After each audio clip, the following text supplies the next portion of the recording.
మీ అందరికీ తెలుసు, మన ప్రీత ముఖ్యమంత్రి చంద్రబాబు నాయుడు గారు దాదాపు 30 ఏళ్ల క్రితమే ఏ విధంగా అయితే ఐటీ రంగాన్ని, సాఫ్ట్వేర్ రంగాన్ని ఉమ్మడి ఆంధ్రప్రదేశ్లో తీసుకురావడానికి కృషి చేశారో, మరి మీరందరూ కూడా తెలిసిన విషయమే.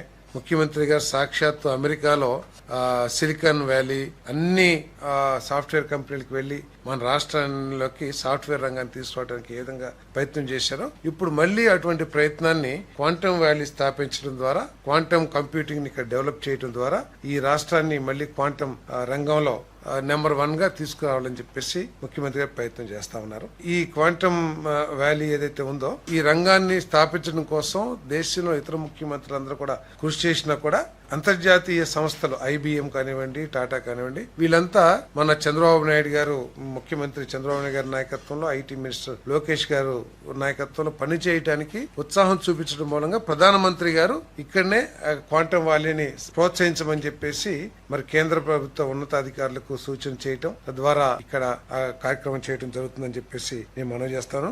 భారతదేశం క్వాంటమ్ కంప్యూటింగ్ రంగంలో 6th ప్లేస్ లో ఉంటే భారతదేశంలో ఆంధ్రప్రదేశ్ నెంబర్ 1 స్థానంలో ఉందని చెప్పేసి నేను ఈ సందర్భంగా తెలియజేస్తాను. భవిష్యత్తులో ప్రపంచంలోనే హైయెస్ట్ క్వాంటమ్ కంప్యూటింగ్ ని వినియోగించుకునే ప్రాంతాల్లో ఆంధ్రప్రదేశ్ నెంబర్ 1 గా వెలుగొందుతుందని చెప్పేసి కూడా నేను మనవి చేస్తాను. మరి క్వాంటమ్ కంప్యూటింగ్ లో స్కూల్స్ దగ్గర నుంచి యూనివర్సిటీ వరకు కూడా దీంట్లో ఇన్వాల్వ్ అయ్యేట్టు, ఎందుకంటే అల్గారిథమ్స్ వాటన్నిటి కూడా డెవలప్ చేయడానికి యూనివర్సిటీలో స్కూల్స్ దగ్గర నుంచే విద్యార్థులకి తర్ఫీదు ఇవ్వటం కానివ్వండి, లేకపోతే యూనివర్సిటీలో రీసెర్చ్లు చేయటం కానీ ఈ మిషన్ లో భాగం అని చెప్పేసి కూడా నేను మనవి చేస్తాను. ఈ క్వాంటమ్ మిషన్ కి ఇప్పటికే ఒక కమిటీని కూడా ఏర్పాటు చేయడం జరిగింది. ఏది దేశంలో ఈ రంగంలో నిష్ణాతులైన వ్యక్తులతో ఒక కమిటీని కూడా ఏర్పాటు చేయడం జరిగింది. ఇది త్వరలో ఈ క్వాంటమ్ వ్యాలీని కూడా స్థాపించడానికి 50 ఎకరాలు 2 acres మన అమరావతిలో కేటాయించి ఇక్కడ డెవలప్ చేయడానికి కూడా మరి